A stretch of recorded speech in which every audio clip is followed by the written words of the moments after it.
They called my car junk. To them, it was just a dusty shape under a gray tarp, rotting away in my driveway like an abandoned relic. At dawn, the HOA decided enough was enough. They brought a tow truck, neighbors peeked through blinds, and smug whispers filled the air. But here's the truth. What they thought was worthless was a $2 million masterpiece. And while they stood there ready to humiliate me, I was holding a secret bigger than the car itself.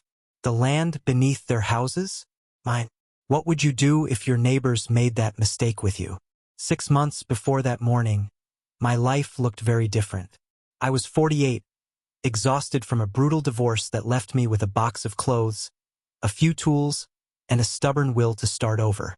My ex kept the house, the retirement accounts, and most of the stability I had spent 2 decades building.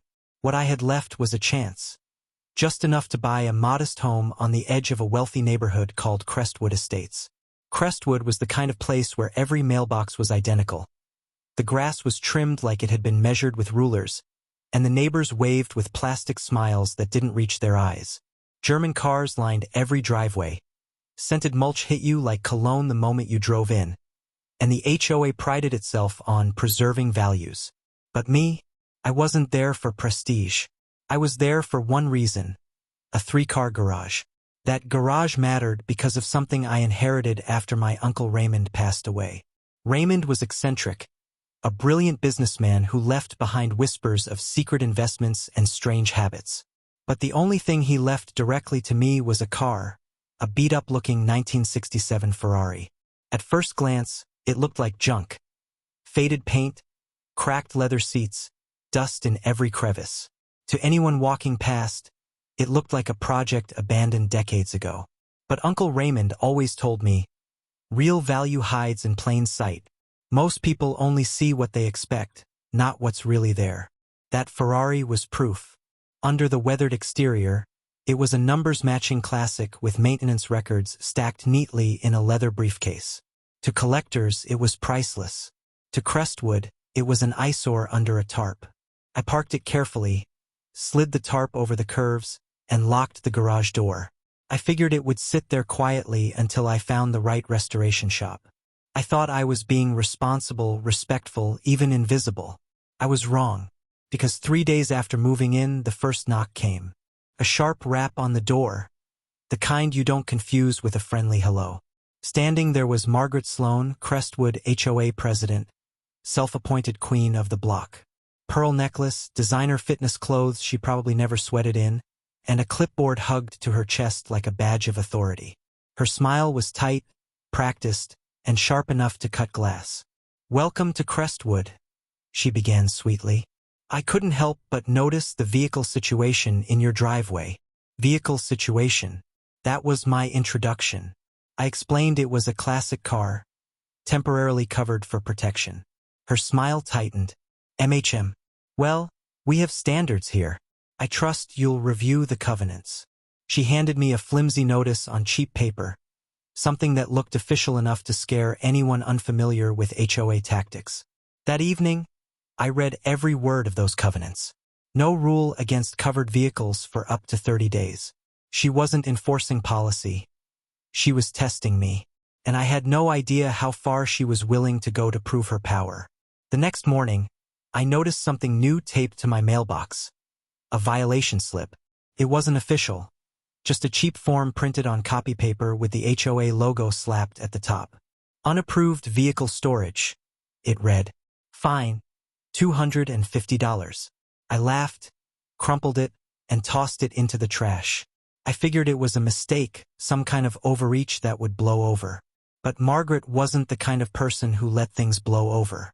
That evening, as I pulled into my driveway, I caught sight of her standing across the street, arms folded, phone in hand, staring at my tarp like it had personally insulted her. When our eyes met, she gave me that smile again, the kind that says, "I already own you." By the end of the week, I realized just how far her influence reached. Neighbors who had smiled politely during my move-in suddenly stopped mid-conversation when I walked by. Mailbox chatter froze the moment I stepped outside. Garage doors closed a little too quickly as I pulled into my driveway.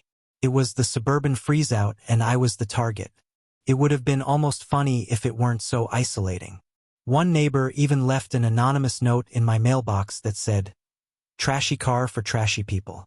The handwriting was shaky, rushed, but the intent was clear. I wasn't welcome. Still, I tried to shrug it off. After all, I wasn't violating any rules. I had every right to protect my property. But Margaret had a way of twisting perception. To her, this wasn't about a tarp on a car. It was about dominance. She needed to prove that no one in Crestwood lived outside her control. 2 weeks in, the first confrontation happened. I was out front fixing a loose hinge on my garage door when Margaret marched over. She didn't knock or call my name. She simply planted herself in my driveway like it belonged to her, clipboard tucked under one arm, manicured hand pointing toward the tarp. "That thing has been sitting there for weeks. It's against community standards." I wiped my hands on a rag and turned slowly, deliberately. "The covenants say 30 days, Margaret. Today makes 17. Her jaw tightened. "Community standards are more than what's written down. We care about aesthetics, about property values. That," she waved her hand dramatically at the tarp, "is not Crestwood's standard." I could hear the faint creak of blinds in the house across the street. Neighbors were watching. This wasn't just a conversation. It was theater. "Funny," I said calmly, "because from where I'm standing, it looks like my driveway, my car, and my property." Her lips twitched, the kind of twitch that happens when someone's not used to being challenged. "We'll see how long you feel that way." And with that, she turned on her heel and strutted back across the street, phone already raised as if she was documenting her heroic crusade. That night, my security camera picked up something unusual. 2 teenagers, friends of Margaret's son, skating by, slowing down just long enough to snap pictures of my tarp. A few hours later, those pictures appeared in the neighborhood group chat with captions like, "Junkyard vibes," and "Lowering our property values." The campaign was escalating. Margaret wasn't just trying to intimidate me directly. She was mobilizing the entire block against me. By the end of the month, I'd received 3 more fake violation slips, each with higher fines. None of them legal, none of them enforceable. But Margaret knew the power of perception. To the average neighbor, it looked like I was a rule breaker, a troublemaker dragging down their perfect community. But here's the thing Margaret didn't understand about me. I'd been underestimated before. By bosses, by competitors, even by my ex-wife. And every time I'd come back stronger. So while she plotted her petty war, I started plotting something bigger. Something that would not just protect my car but reveal who really held the power in Crestwood. Because Margaret thought she was fighting a neighbor with a tarp. She had no idea she was about to go to war with the actual owner of the ground she walked on. The first official letter arrived on a Tuesday morning. Certified mail, heavy envelope, HOA letterhead stamped in bold across the front. Inside was a notice claiming that my unapproved vehicle storage had accumulated $1,750 in fines. 7 separate violations, each documented with a blurry photograph of my tarp-covered Ferrari. I stared at the paper, then at the photo. In the image, you could barely make out the car, half hidden behind a shadow and the edge of my garage. Margaret had been creeping around my driveway at night, camera in hand, building a case out of thin air. Emma, my daughter, picked it up and shook her head. "Dad, this is harassment. Straight up." I smiled, but there was a knot in my stomach. She was right, and I knew it was only the beginning. 2 days later, the police came knocking. A noise complaint, they said. Supposedly, my junk car was being worked on late at night, disturbing the peace.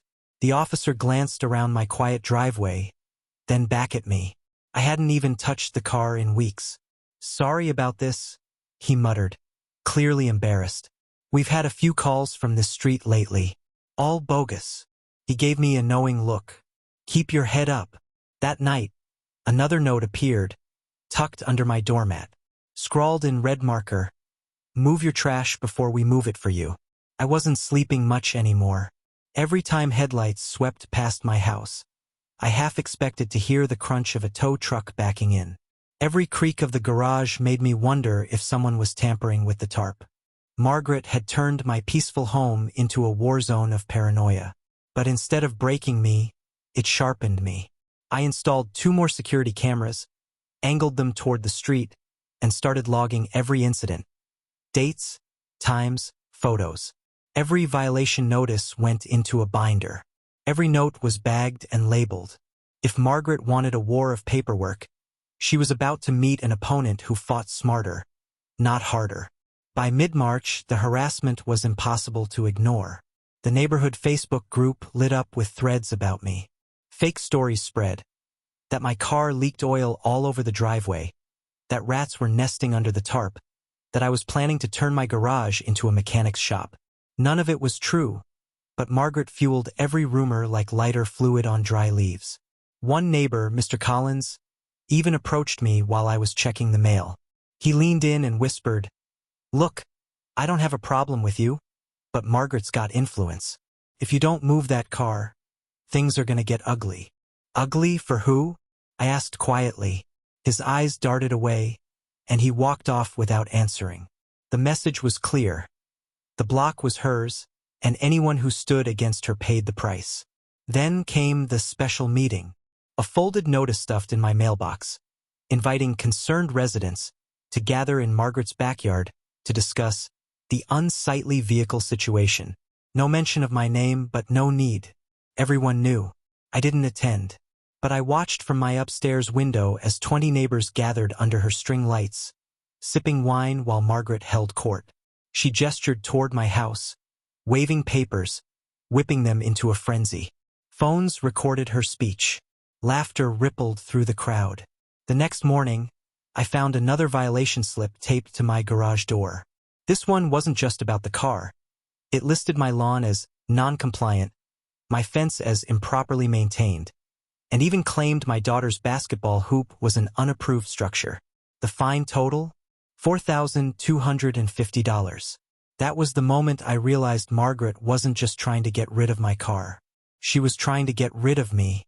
I sat at the kitchen table that night, binder of evidence spread open before me. Emma sat across, her brow furrowed. "What are you gonna do, Dad?" I looked her in the eye.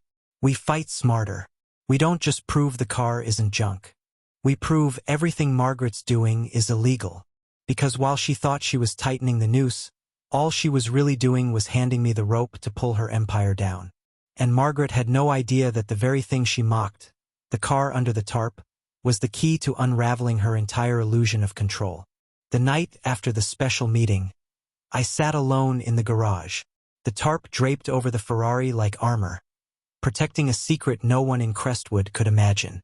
My hand brushed the faded fabric, and for a moment I could almost hear my Uncle Raymond's laugh echoing in my head.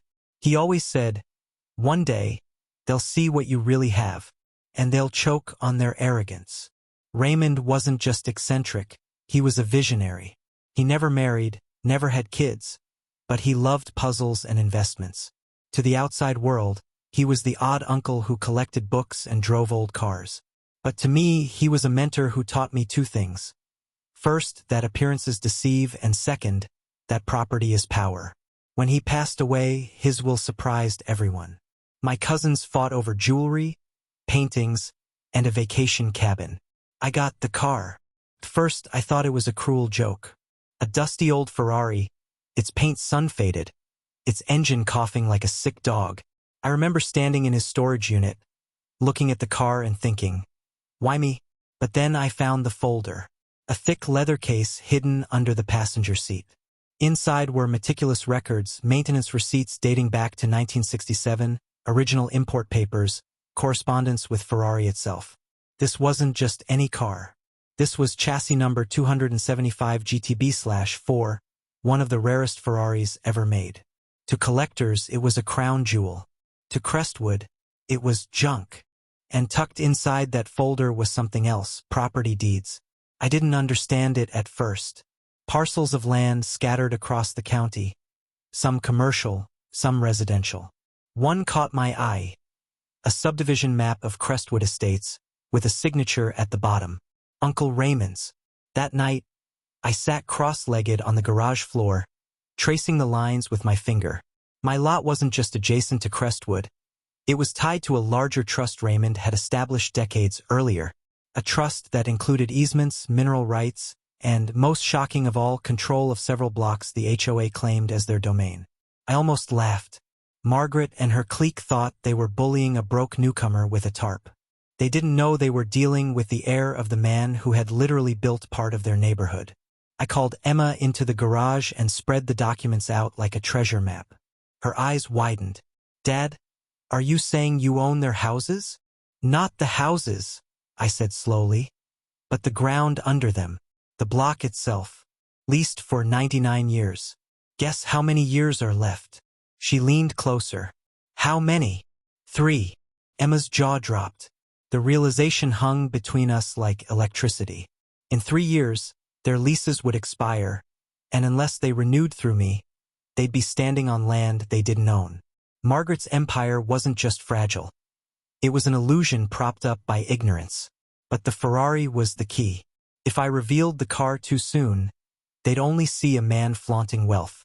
If I revealed the land too soon, they'd panic and lawyer up. I had to time it perfectly, show them the car at the peak of their arrogance, then drop the land bomb when their guard was already shattered.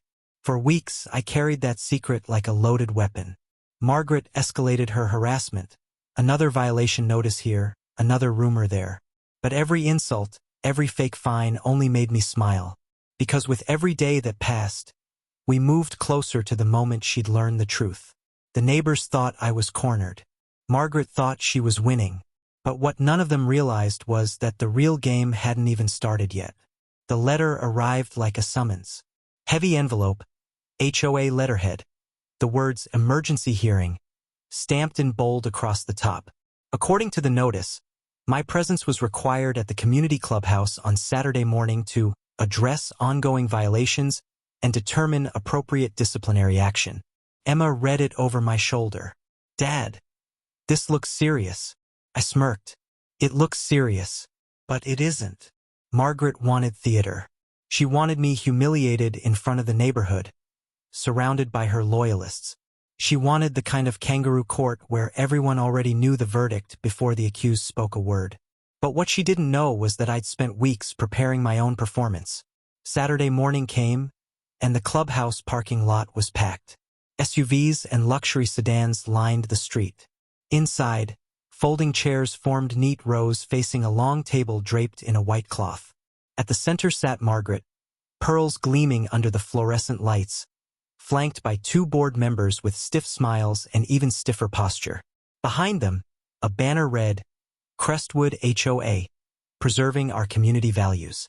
The room buzzed with whispers as I walked in. Phones tilted up discreetly, recording. This was exactly what Margaret wanted, her show. "Mr. Lawson," she said, her voice dripping with faux formality. "Thank you for joining us. Please have a seat." I sat in the single chair placed directly across from the board table, like a defendant in front of a firing squad. Emma sat in the back, phone in hand, ready to record everything. Margaret cleared her throat and launched into her speech.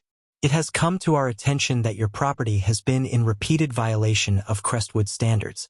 Despite multiple notices, fines, and opportunities to comply, you have failed to take corrective action. Today, this board will determine the next steps, up to and including legal enforcement." She gestured toward a stack of papers beside her. Documented violations, vehicle storage, unapproved structures, lawn negligence, and disturbance of peace.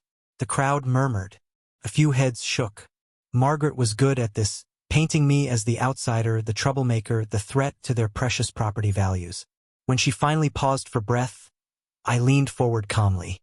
"Is it my turn?" Margaret's smile flickered. "Go ahead." I pulled a black binder from my bag and opened it with deliberate slowness. The sound of the rings clicking echoed through the room. Inside were neatly tabbed sections. Notices, security footage, correspondence, HOA covenants. Let's start with the supposed violation for vehicle storage. I slid a page across the table. According to Crestwood's own bylaws, covered vehicles are permitted for up to 30 days.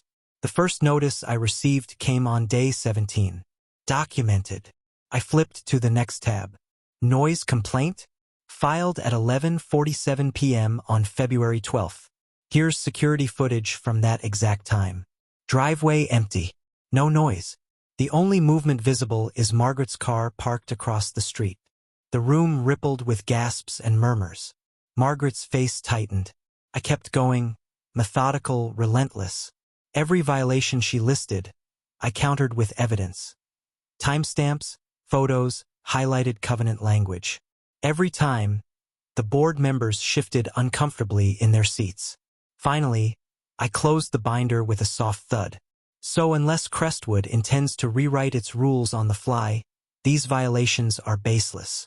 Margaret's composure cracked. The spirit of the rules is just as important as the letter, she snapped. I smiled. That's funny, because in court, only the letter matters.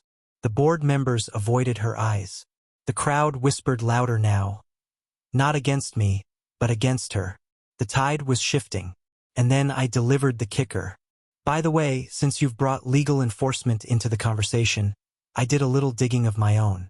And what I found in the county records is fascinating.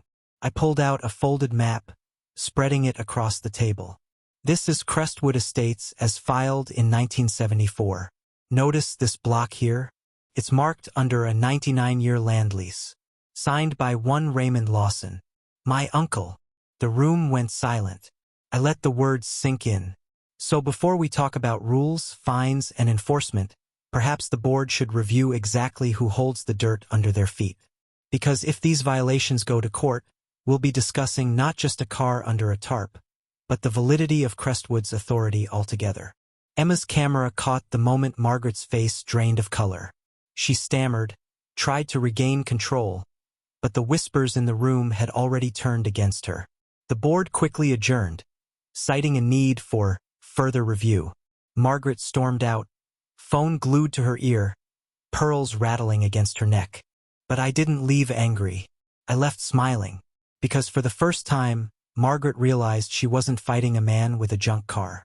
She was fighting the heir of the man who owned her stage. And the show was only getting started.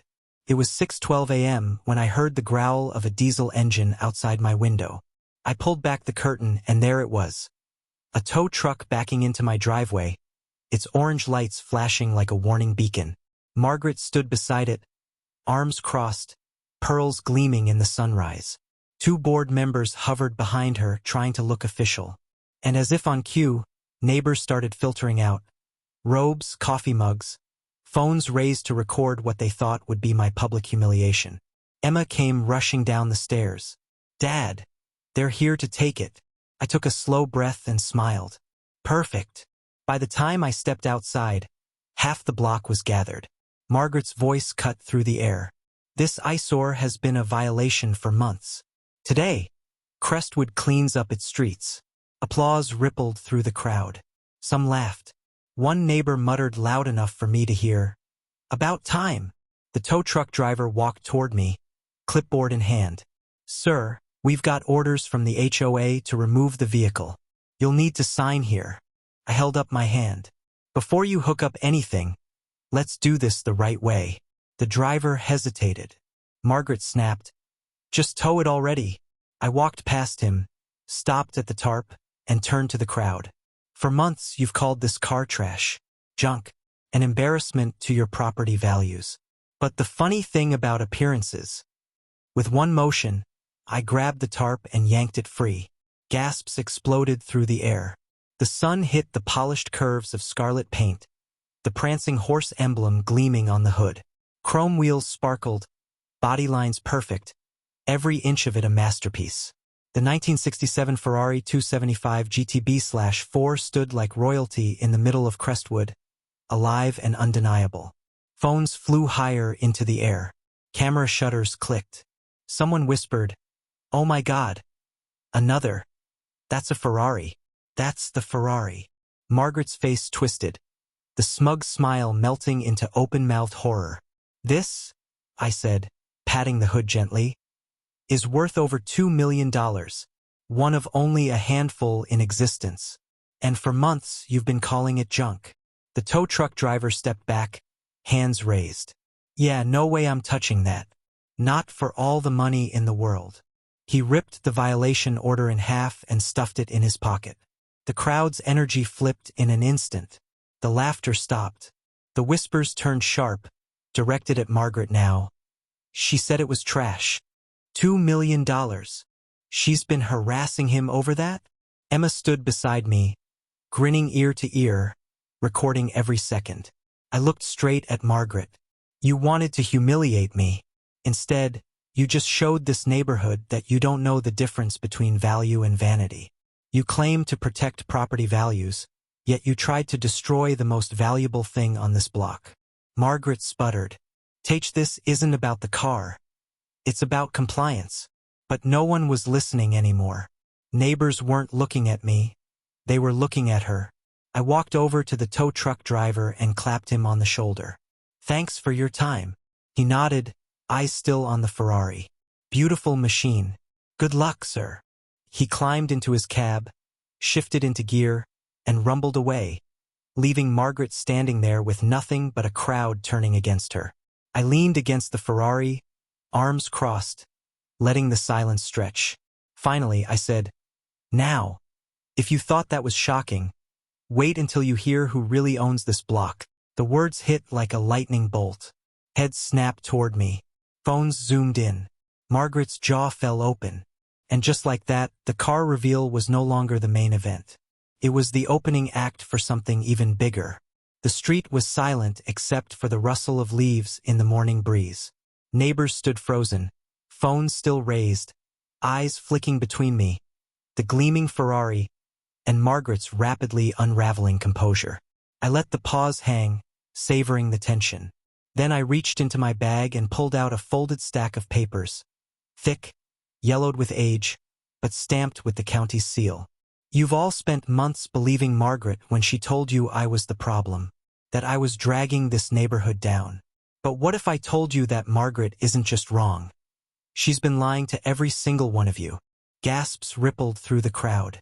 Margaret snapped. Don't listen to him. He's just trying to distract you. I held up the deed. This is the original Crestwood Estates land lease, signed in 1974. 99 years. Do you know who signed it? I unfolded the paper with deliberate slowness, turning it toward the nearest cameras. Raymond Lawson. My uncle. Whispers spread like wildfire. I pressed on. See, my uncle wasn't just a car enthusiast. He was a developer. He sold this neighborhood the dream of Crestwood Estates, but he never sold the dirt beneath your homes. He leased it, and when he passed, those leases came to me. I tapped the document with one finger, which means, in 3 years, unless you renew those leases through me, your HOA ceases to exist. Your houses sit on land you don't own. The crowd erupted, some in disbelief, some in outrage, some in panicked murmurs. Phones panned back to Margaret, who looked like she might faint. That's ridiculous, she shrieked. He's bluffing. This is fake. I pulled out a second document, newer, cleaner. Then explain this, Margaret. County tax records from last year. Property listed under Lawson Family Trust. My trust. Signed and certified. A board member snatched the papers, scanning them with shaking hands. His face paled. It's true, he muttered. God help us. It's true. The crowd turned. Neighbors who once laughed at me now glared at Margaret. One shouted, You knew about this, didn't you? Another, You've been fining us for years, when he owns the block? Margaret stammered, No, I didn't. But her voice was drowned out by a wave of angry questions. I raised my hand, and the crowd settled just enough to hear me. I didn't come here to evict anyone. I didn't come here to destroy your homes. But I will not be bullied out of what's rightfully mine. For months, Margaret has abused her position, fined families, spread lies, and weaponized this HOA for her own control. That ends today. A murmur of approval rippled through the group. Emma caught it all on video.